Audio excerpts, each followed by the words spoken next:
नव्या दिवसाची नवी बातमी। वाडा रस्त्यावरील काळेची वाडी येथे फार्म हाऊसमध्ये काम करणाऱ्या कामगाराचा मुलगा बिबट्याच्या हल्ल्यातून थोडक्यात बचावला।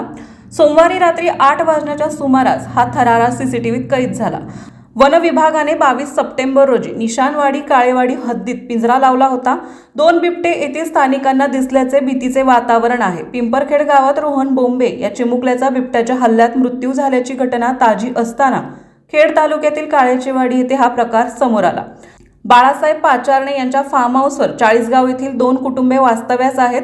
रात्रीच्या वेळी उमेश विक्रम चव्हाण वय वर्ष 13 हा ओसरीवर झोके घेत असताना मांजराला बघून बिबट्या गेटच्या आत आला। मुलगा घरात पळाल्याने थोडक्यात बचावला। हा प्रकार 10 दिवसांनी समोर आला। दरम्यान काळेचीवाडी सातकर स्थळ येथे बिबट्याला पकडण्यासाठी पिंजरे लावण्यात आल्याची माहिती वनरक्षक संतोष बागडे यांनी दिली आहे।